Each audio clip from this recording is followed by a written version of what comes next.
당신의 삶. 제가 한번 질문하겠습니다.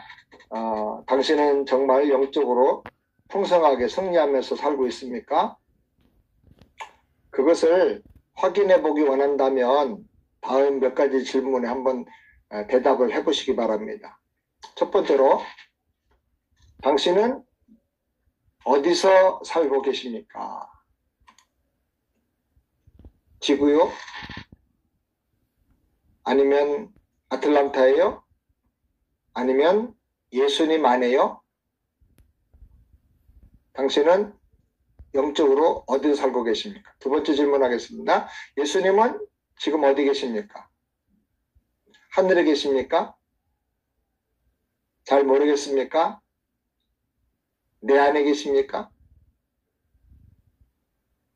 세 번째 질문입니다. 예수님은 당신에게 누구십니까? 단순히 영원한 생명 주신 구원자입니까? 아니면 풍성한 삶을 주시는 주인이고 승리를 주시는 왕이십니까? 예수님은 당신에게 어떤 분이십니까? 세 번째로, 당신 인생의 참된 주인은 누굽니까? 나 자신입니까?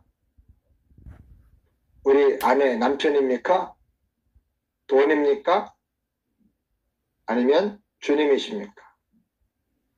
주님이 내 인생의 주인이라고 하는 것을 믿음으로 어떻게 고백하십니까? 저는 이것을 깨닫고 11조 생활을 하기 시작했는데, 11조는 주님이 내 인생의 주인입니다 라는 고백입니다. 믿음의 고백을 행동으로 하는 것이 11조입니다. 10은 전체를 말하고 1은 그 중에 첫 번째 대표되는 것. 그래서 전체를 들이대 대표로 드리는 것이죠. 그래서 10분의 1을 10%를 드릴 수도 있고, 존 와나메이커 같은 사람은 9%를 드렸어요. 90%, 90%, 10의 9조를 드렸습니다. 그건 믿음이 성장함에 따라서 그렇게 할 수가 있습니다. 시간의 11조, 물질의 11조, 또 모든 내 인생의 비전과 삶의 모든 11조를 그렇게 드릴 수가 있습니다. 그 다음에 다섯 번째로, 당신은 주인 바꾸기를 경험하셨습니까? 내가 왕 되었고 내가 주인 되었던 삶의 보좌에서 갈라디아 2장 20절을 체험하고 내가 정말 죽어지고 내려와서 예수님이 내 인생의 주인으로 지금 나를 다스리고 왕으로 살고 계십니까? 그렇다면 이제 당신은 승리하는 삶을 살고 풍성한 삶을 사시는 것이 마땅합니다. 그렇게 될 것입니다. 자, 우리 교재를 볼까요? 이 그림을 한번 보시죠. 이 세상을 살아가는 사람들의 모습을 볼 때 세상에는 네 종류의 인생이 있습니다. 첫 번째로, 짐을 지고 가는 사람입니다. 고생과 수고가 많죠. 허리가 휘어졌습니다. 인생의 짐이 너무 무거워서 허리 휘어지고 병이 들기도 합니다. 쓰러지기도 하죠. 가족의 짐, 사업의 짐, 자녀들의 짐, 건강의 짐, 마음의 짐, 한두 개가 아닙니다. 갈수록 내 힘으로 안 되는 게 너무너무 많다는 것을 경험하게 되죠. 왜 무거운 짐을 지고 사는가? 예수님 말씀하기를 수고하고 무거운 짐자들아 다 내게로 오라 하셨어요. 예수님 보실 때 모든 인생은 다 수고하고 무거운 짐진 사람이라는 거예요. 그러면 뭐가 도대체 무거운 짐인가? 뭐가 무거운 짐인가? 첫 번째로는요, 성경에 보니까 시편 38편 4절에 내 죄악이 내 머리에 넘쳐서 무거운 짐 같으니 감당할 수가 없나이다. 죄가 가장 무거운 짐입니다. 죄와 벌이라는 소설을 봐도 그렇고 여러 드라마를 봐도 그렇고 모든 인생을 망가뜨리는 가장 큰 문제는 죄입니다. 죄가 인간의 영혼을 짓누르고 인생을 짓누르고 생명을 짓누러서 망하게 하는 것입니다. 죄짐이 무겁습니다. 그 다음에 출애굽기 6장 6절을 보니까 내가 애굽 사람의 무거운 짐 밑에서 너희를 빼어내며 그 골역에서 너희를 건지며 편팔과 큰 재앙으로 너희를 구속하였다 하셨습니다. 애굽은 세상을 의미하는데 애굽의 왕 마귀가 지배하는 세상에서 구원받지 못하고 종노릇하며 사는 것이 무거운 짐인 것입니다. 세 번째로 요한일서 5장 3절에 보니까 하나님을 사랑하는 것은 이것이니 우리가 그 계명을 지키는 것이라. 그의 계명들은 무거운 것이 아니로다. 사랑으로 하면 계명이 무거운 게 아닌데 사랑 없으면 무거워집니다. 거듭나지 않고 하나님을 사랑하는 마음이 없이 신앙생활하고 계명을 지키고 살려고 하면 그것은 굉장히 무거운 짐입니다. 하나님 사랑하는 마음 없이 사역하고 봉사하려고 그러면 그거는 무거운 짐입니다. 사랑 없이 하는 모든 것은 다 무거운 짐이 됩니다. 가족을 위해서 수고하는 것도 자녀들과 가족을 사랑하면 그 고생이 무거운 짐이 아니죠. 사랑을 잃어버리는 순간에 무거운 짐이 되고 마는 것입니다. 두 번째 보면 짐을 끌고 가는 사람이 있습니다. 조금 지혜로운 사람이죠. 지혜가 있어서 끌고 갑니다. 가끔 쉬면서 여유 있는 마음으로 즐길 수도 있습니다. 그런데 마음에 지혜가 있는 대신에 욕심이 그만큼 더 많아져 가지고 더 많은 짐, 더 무거운 짐을 끌고 갑니다. 짐 지고 가는 사람은 자기 힘대로 하나만 지고 가는데 끌고 가는 사람은 욕심대로 두 개가 되어버렸습니다.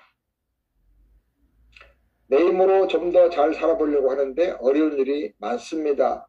인생의 갈 길도 몰라서 무거운 짐을 끌고 여기저기로 방황하면서 또 돌아올 때가 많습니다. 나름대로 나는 지혜롭다고 착각해서 자기를 믿기 때문에 더 많이 방황하고 더 많이 고생을 합니다. 가족들까지 다 데리고 나만 믿고 따라와 그러고 다 고생을 합니다. 세 번째로 바퀴를 달고 끌고 가는 사람이 있습니다. 아주 지혜롭고 능력도 있는 사람이죠. 똑똑해서 이런 사람은 경영자가 될 수가 있어서 더 많은 일을 할 수가 있습니다. 그런데 자기 짐만이 아니고 다른 사람의 짐도 다 지고 이런저런 힘을 다 가지고 더 많이 짐이 늘어나기 때문에 걱정, 근심이 사라지지가 않습니다. 커지고 늘어나는 욕심 때문에 평안이 없습니다. 욕심의 노예가 되고 일의 노예가 되고 사람의 노예가 되고 물질의 노예가 되어서 살게 됩니다. 그 다음에 네 번째 보면 짐을 싣고 나는 타고 예수님이 운전해 주시는 인생이 있습니다. 이 사람은 영적인 지혜가 있어요. 거룩한 지혜가 있어요. 그래서 주님께 맡기는 거죠. 자기 자신도 다 맡기는 거예요. 내가 주인 되는 삶을 다 내려놓고 주님께 다 맡기는 거죠. 그리고 그 능력으로 사니까 평안하고 안전한 거예요. 그리고 날마다 형통해지는 거예요. 내가 필요한 것은 다 감사하고 만족하는데 그런데 짐이 좀 많아졌어요. 왜? 사명과 비전 때문에 더 많은 일을 하게 되는 것입니다.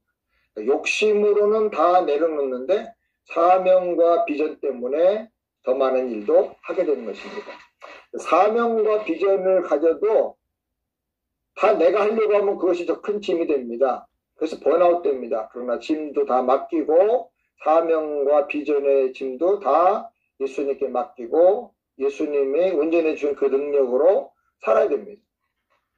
예수님과 교제하면서 기쁨을 누리고 능력과 사랑 속에서 넘치는 축복도 경험하면서 살게 됩니다.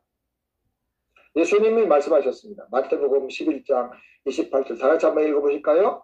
수고하고 무거운 짐진 자들아 다 내게로 오라 내가 너희를 쉬게 하리라. 이제부터 성경 읽을 때는 박윤순 집사님께서 좀 한번 그때 음성을 제거하고 읽어주시기 바랍니다. 여기 이 마태복음 11장 28절을 보면 수고하고 무거운 짐진 사람에게는 한 가지 자격이 주어집니다. 그게 무슨 자격일까요? 예수님께로 나갈 수 있는 자격입니다. 수고하고 무거운 짐자들아 다 내게로 오라 그랬습니다. 세상에는요, 나는 무거운 짐진 사람이 아니야 라고 생각하면 예수님께 갈 수가 없습니다. 내가 무거운 짐진 자다 라는 것을 깨달을 때 예수님께로 우리는 나갈 수가 있는 것입니다. 그래서 내가 무거운 짐을 지고 있다 하는 사실을 발견하고 깨닫는 게 너무너무 중요합니다. 그러면 예수님께 갈 수가 있습니다. 자, 1번부터 4번까지 그림을 통해서 볼 때 당신은 지금 어떤 사람으로 살아오셨나요? 네, 손가락으로 짚어보시겠어요? 예, 당신은 어떻게 살기를 원하십니까? 어떤 사람은 4번이라고 해놓고요. 제가 거기 앉아서 뒷자리에서 예수님과 교제하는 게 아니고 짐칸에 앉아가지고 짐을 제 머리에 다 이고 가요. 예수님 운전하는 차를 타기는 탔는데요.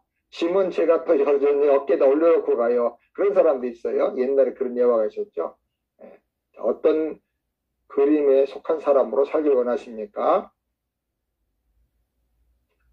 자, 승리하는 그리스도인으로 풍성한 삶을 살려면 예수님을 내 생명과 능력으로 누리면서 살아야 되는데 그 비결이 있습니다. 예수님 운전하는 차에 탔다고 하면 이 차가 어떻게 힘을 내서 앞으로 빠르게 달려나가는지 그 원리를 알아야 됩니다. 자동차의 바퀴를 한번 생각해 보십시다. 첫 번째로 바퀴에 중심, 축이 있습니다. 이 축이 엔진으로 연결되어 가지고 엔진의 파워와 힘을 다 이 축이 받아야 됩니다. 그래서 그 중심 축이 내 인생을 앞으로 가게 만들어줘야 됩니다. 모든 에너지가 이 중심 축을 통해서 나오는데요. 그것이 신앙적으로 영적으로 보면 중심 대신 예수님을 말합니다. 내 중심 예수님. 내 인생의 중심이 예수님이 돼야 됩니다. 예수님이 내 생명이고 내 능력이고 나의 왕이시고 나의 주인이 되셔야 됩니다. 1과 2과 내용이 요 1번 중심축에 다 들어가는 거죠. 이걸 잘 설명하고 필요하다면 그래서 그 사람의 영적 수준에 맞춰서 조금 더 1과 2과 내용을 핵심 요약해서 설명할 필요가 있습니다. 갈라디아 2장 20절 읽어주시기 바랍니다. 내가 그리스도와 함께 십자가에 못 박혔나니 그런즉 이제는 내가 사는 것이 아니요 오직 내 안에 그리스도께서 사신 것이라.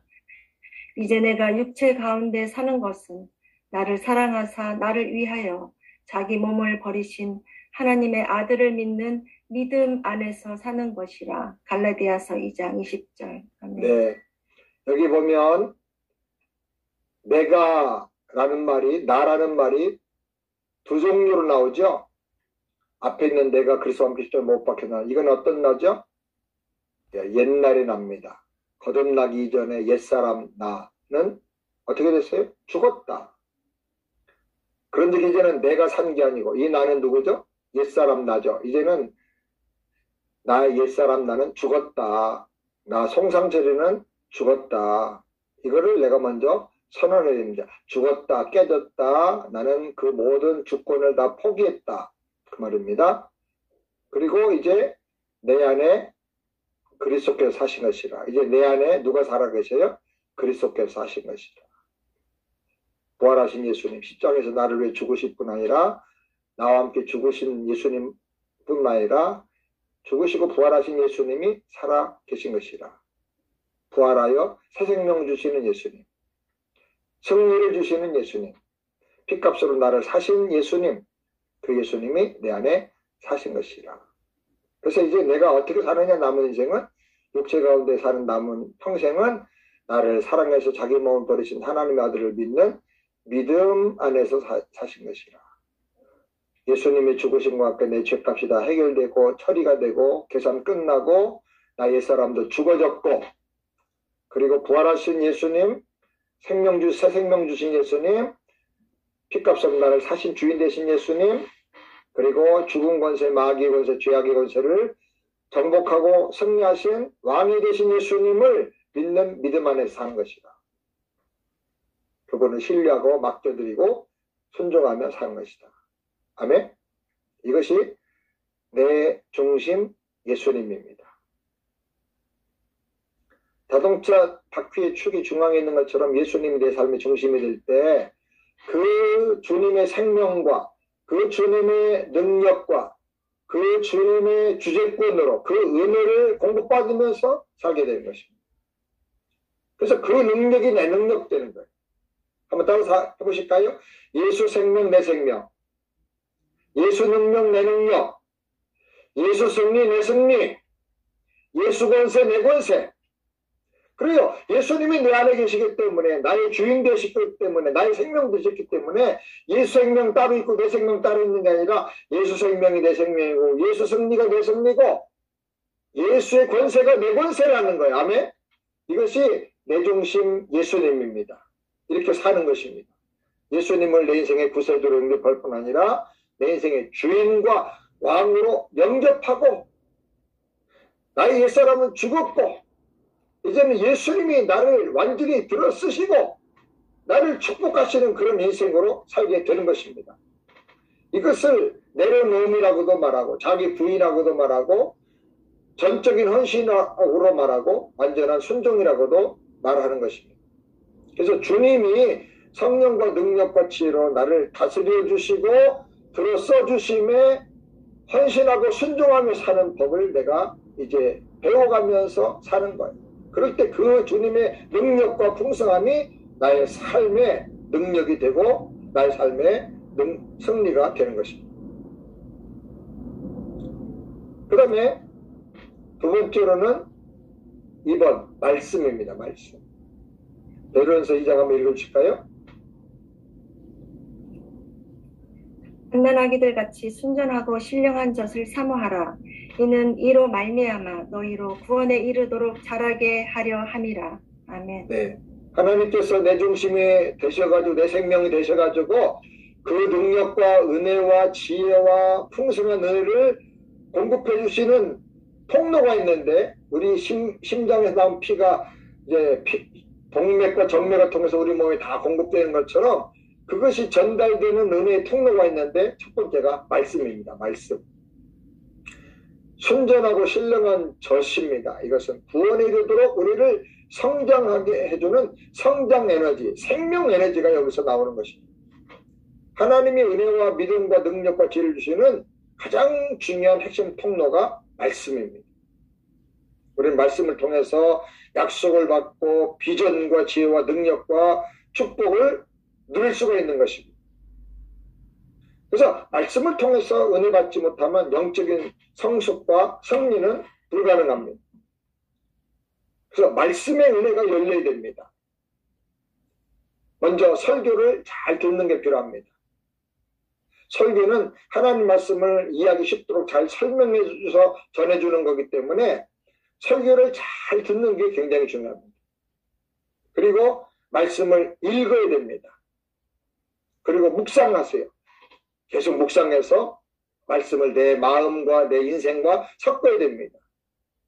그리고 주님의 음성으로 들어야 돼요. 성경에 있는 말씀이 아니라 나에게 적용되는 말씀, 내 가치관이 되고 내 삶의 그대로 원리가 되는 지혜의 말씀으로 그걸 받아야 돼요. 이걸 우리가 뇌마라고 말합니다. 뇌마. 성경에 로고스라는 말씀 있고 뇌마라는 말씀인데, 말씀 그럴 때 로고스라고도 하고 뇌마라고 합니다. 뇌마는 그 용법을 보면 그것이 객관적인 말씀이 나에게 들어와서 내가 깨달아지고 이해되고 내 생각이 되고 내 사상이 되고 내 감정이 되어서 삶의 원리가 되어서 말로 나타날 때, 그것을 표현할 수 있을 정도가 될 때, 그걸 우리가 뇌마라고 그럽니다. 뇌마.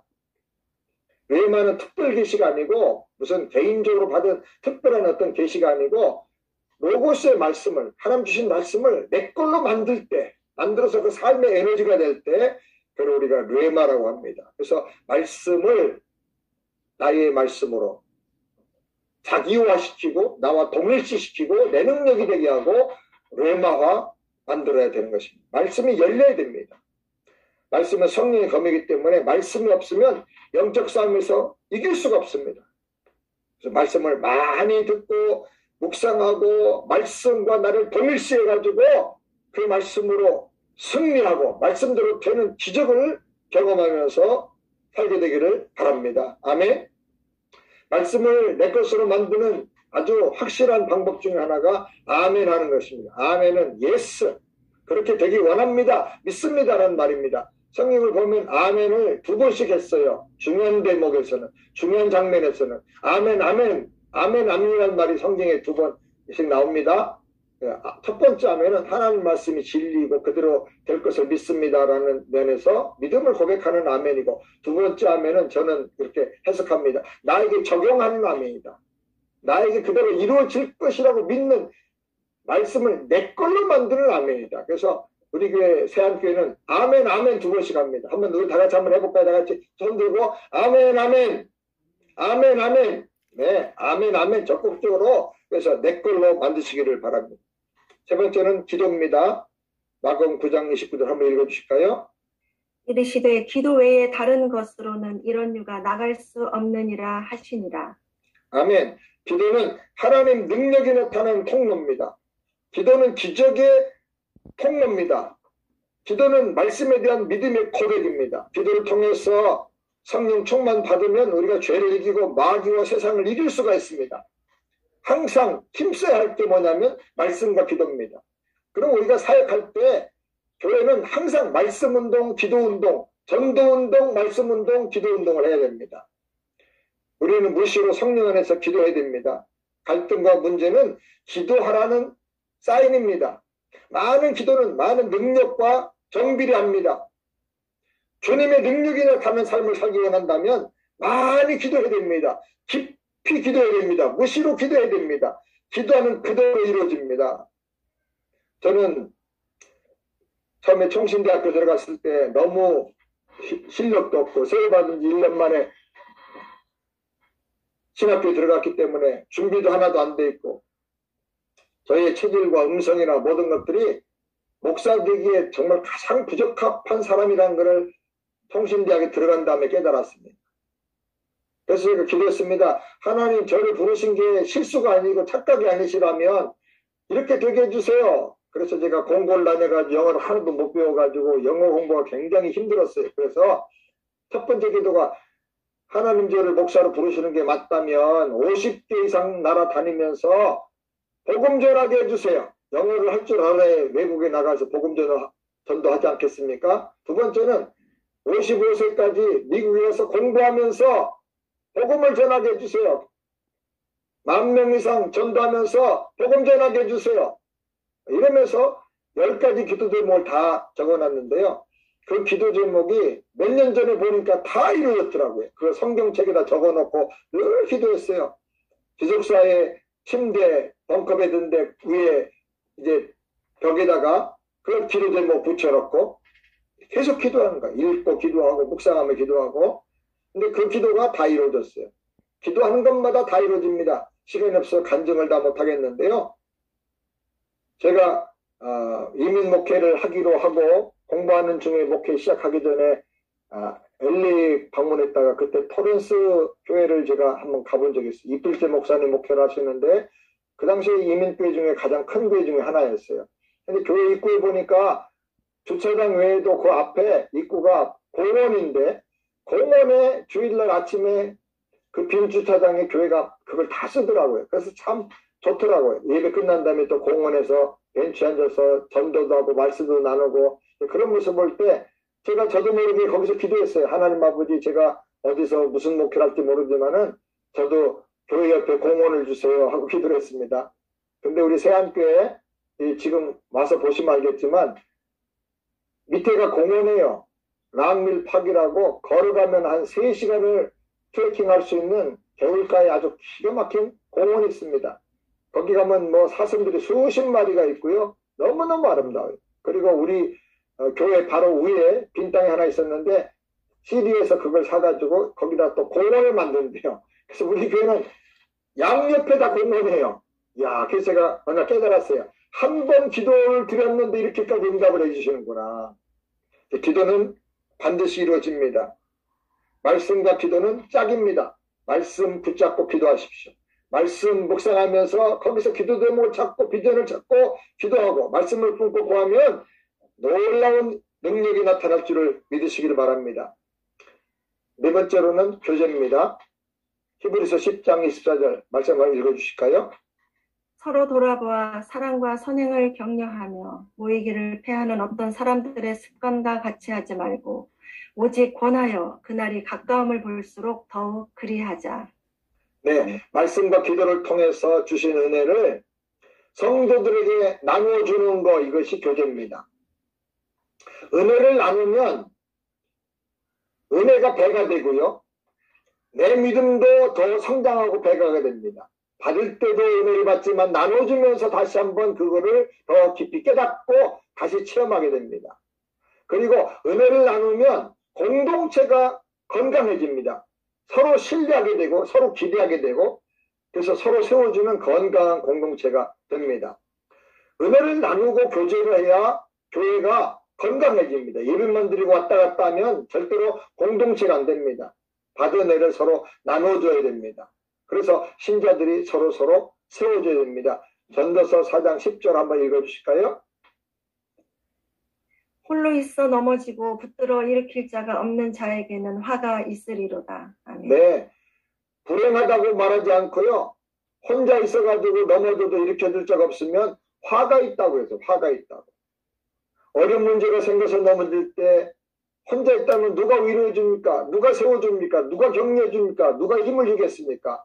기도하고 치유하고 말씀으로 세워주는 교제권, 영적인 교제권, 공동체가 필요합니다.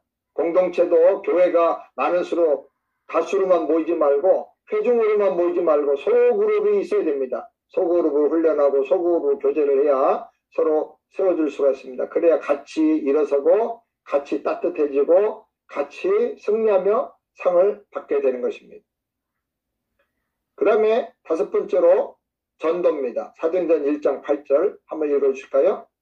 오직 성령이 너희에게 임하시면 너희가 권능을 받고 예루살렘과 온 유대와 사마리아와 땅 끝까지 이르러 내 증인이 되리라 하시니라. 네, 하나님이 나를 부르신 목적이 복의 근원이 되라는 거죠. 우리가 믿음으로 아브라함의 복을 받는다 그랬어요. 아브라함의 자손이 된다 그랬어요. 그 아브라함의 복이 뭡니까? 복의 근원 되어서 하나의 모든 민족에게 이 복을 흘려보내주는 거예요. 복의 근원이 뭡니까? 샘이란 말이거든. 샘. 웅덩이가 아니고 웅덩이는 퍼내면 물이 줄어들지만 샘은 퍼낼수록 더 좋은 물이 나오는 거예요.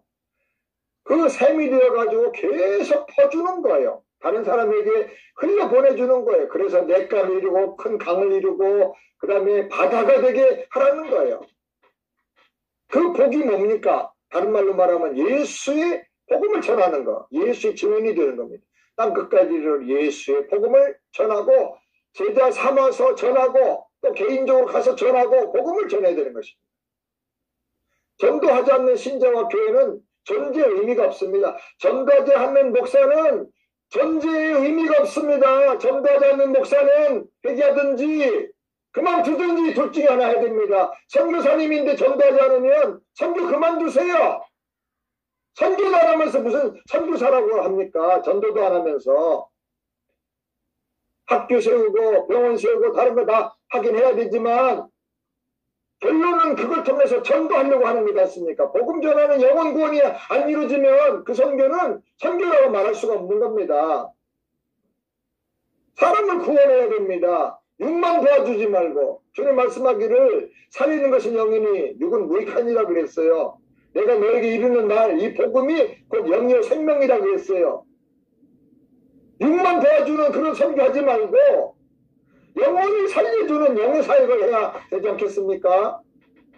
전도는 교회를 건강하게 만드는 비결이고요.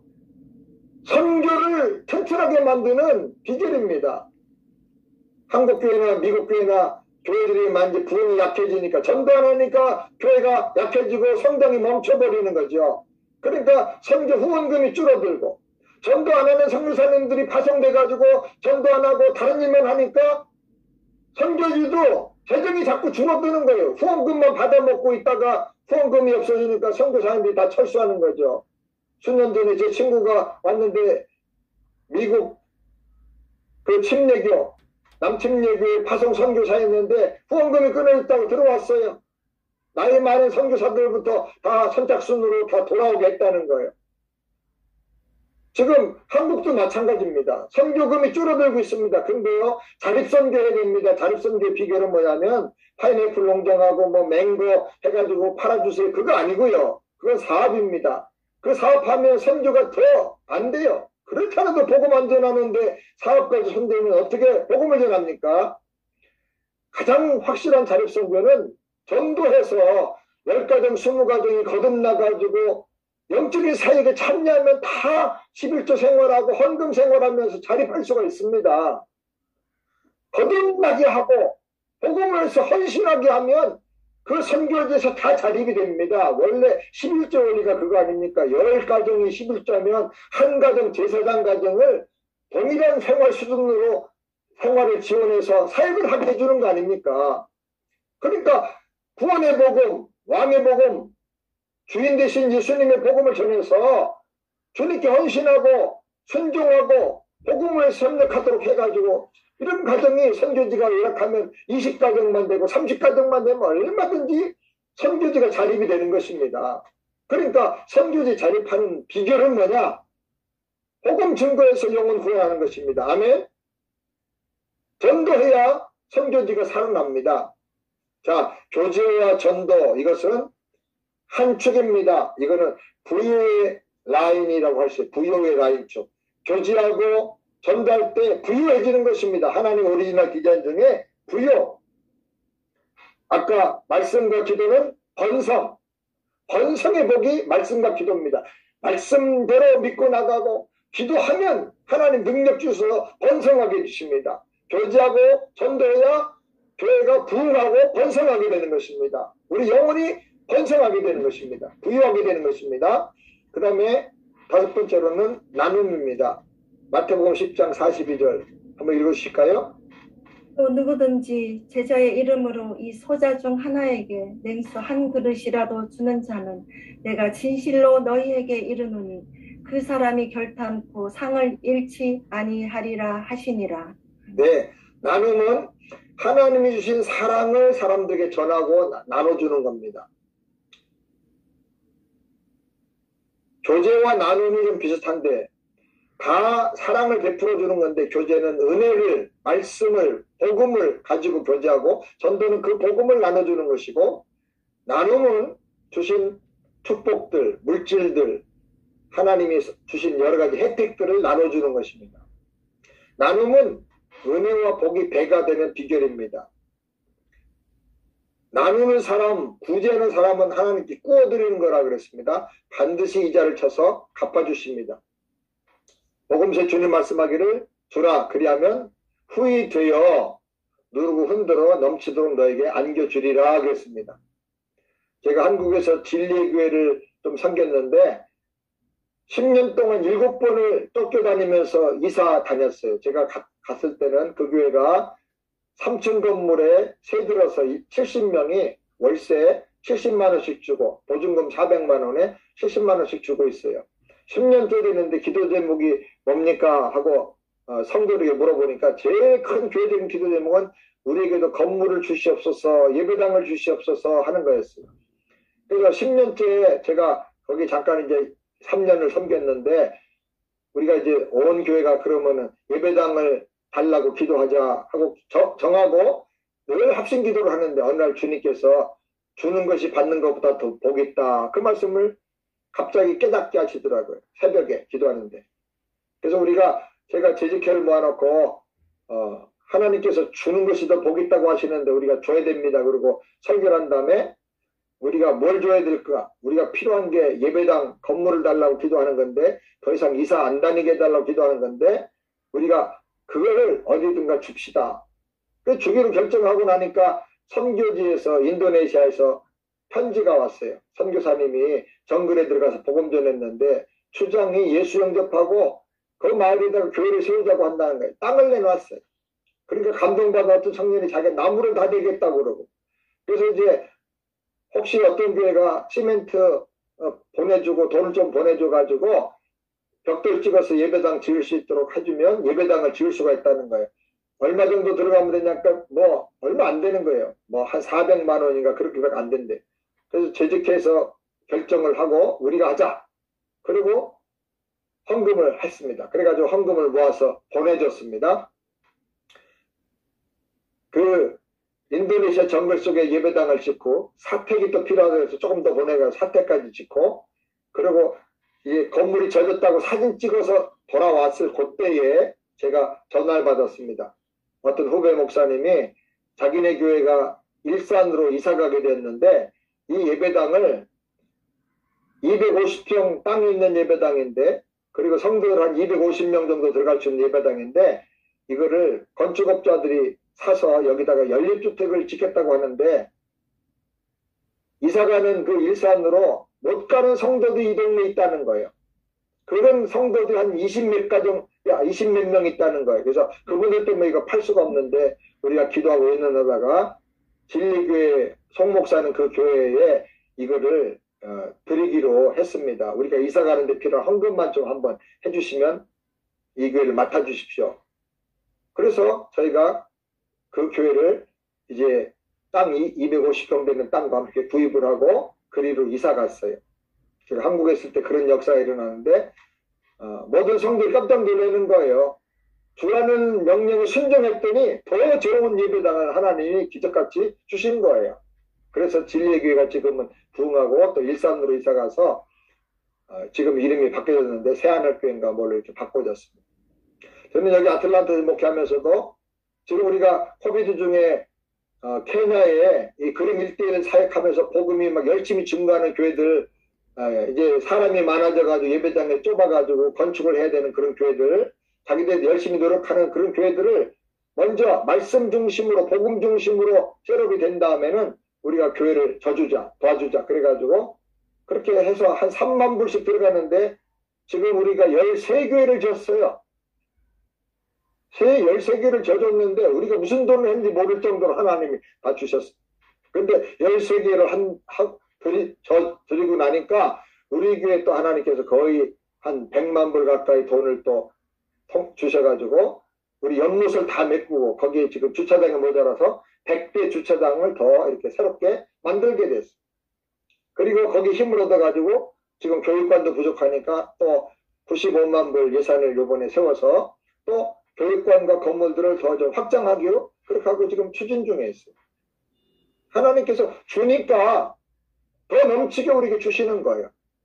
자, 나눠주는 것이 개인과 교회가 부유해지는 비결이다. 그 다음에 7번째로 찬양입니다. 시편 103편 1절부터 2절 한번 읽어주실까요? 내 영혼아 여호와를 송축하라. 내 속에 있는 것들아 다 그 성호를 송축하라.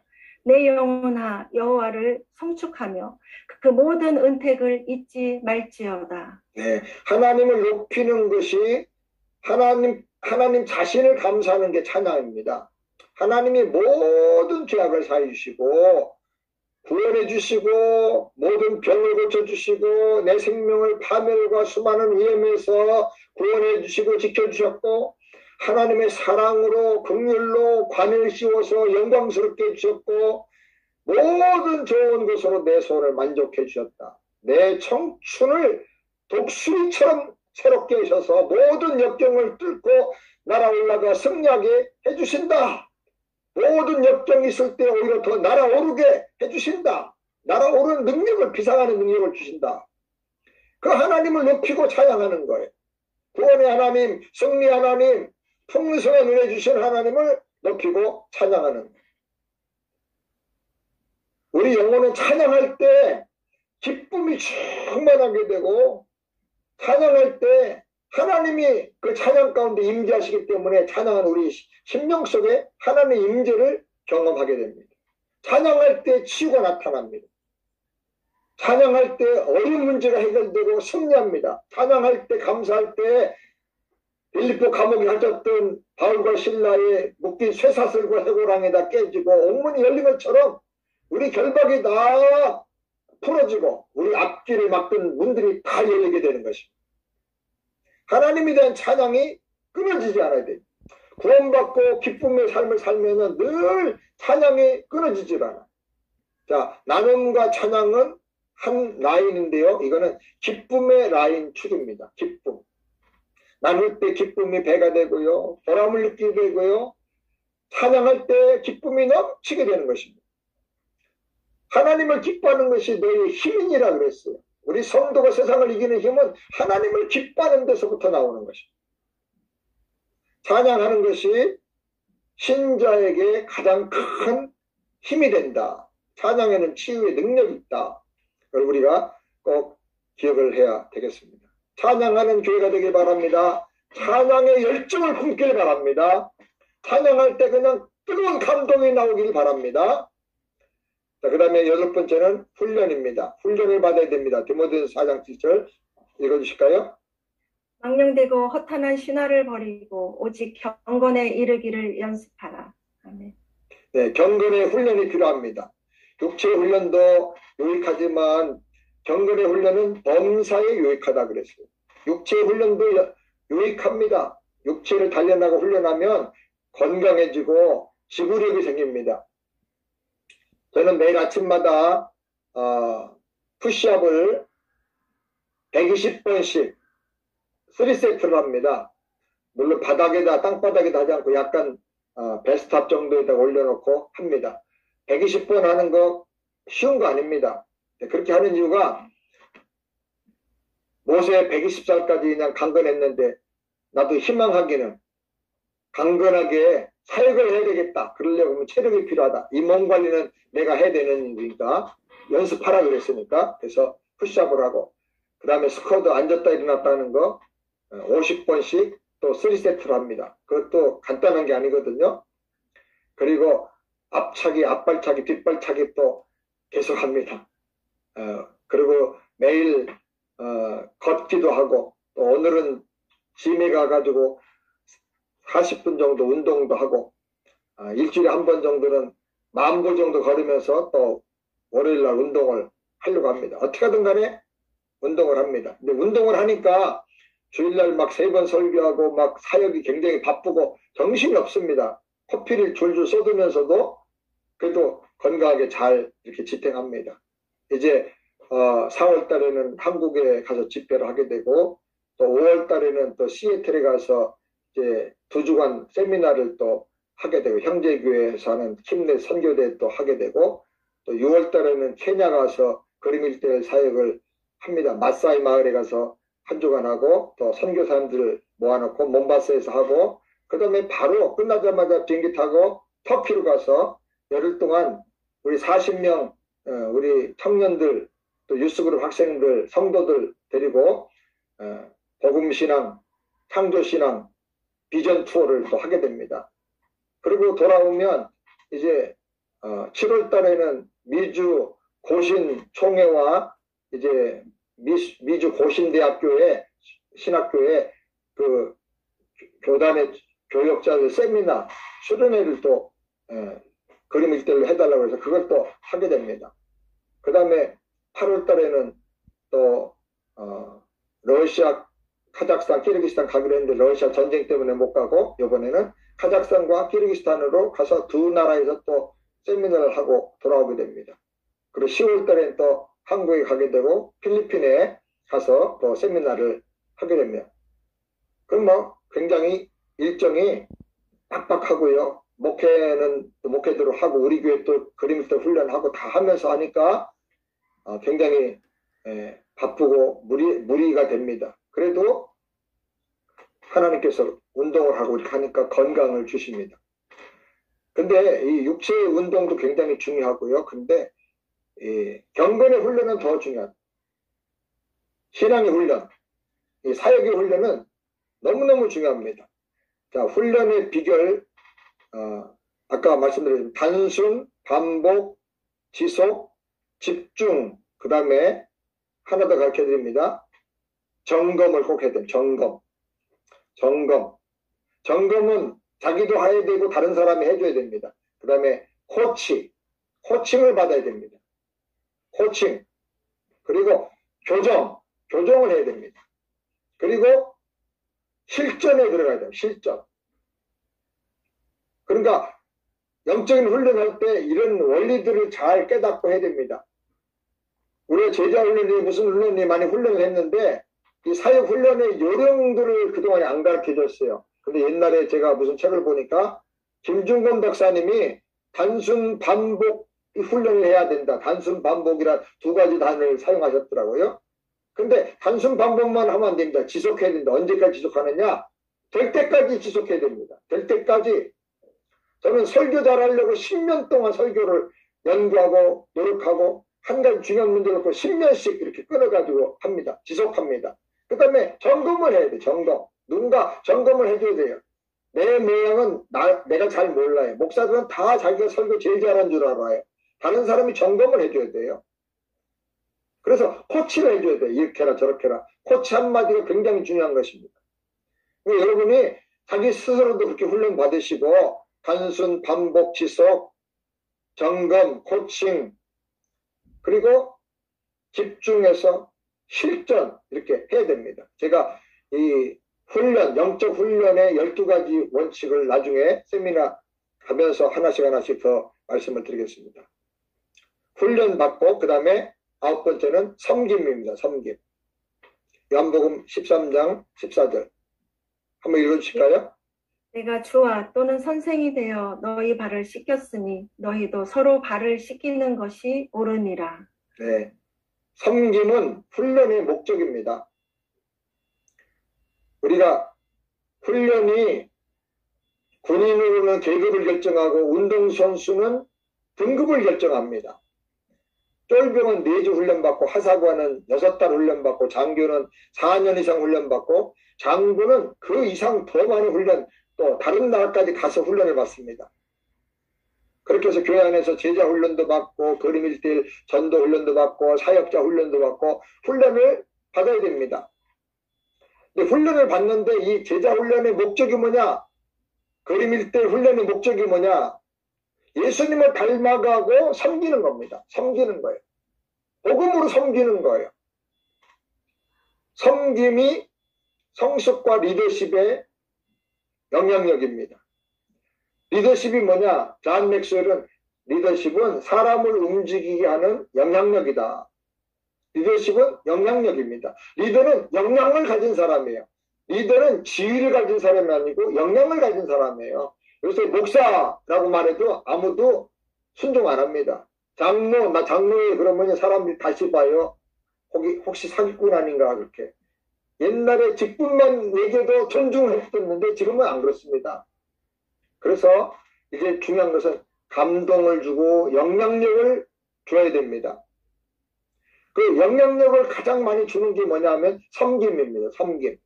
섬김을 통해서 감동을 주게 되고 거룩한 영향력을 나타내야 됩니다. 우리가 어머니를 늘 생각하죠. 아이들이 울 때도 어머니 하고 울죠.